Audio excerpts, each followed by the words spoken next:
How to turn off YouTube TV or disconnect YouTube TV connection.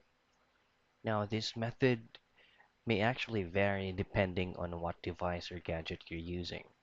If you're going to be using YouTube TV by your laptop or PC, the process is very easy. All you have to do is just go directly to tv.youtube.com, and then once you have successfully logged in, at the top right portion of your screen, you should be able to see your profile picture beside the login page. What you want to do is just to click on that and automatically click on sign out, and you are now disconnected to the YouTube TV app from your laptop. Now, while doing this on your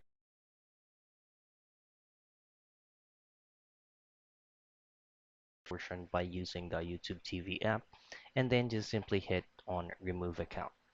The process is going to be the same thing if you will be disconnecting your YouTube TV on your smart television. And that's it. That's simple and quick. You can disconnect YouTube TV or turn off YouTube TV connection.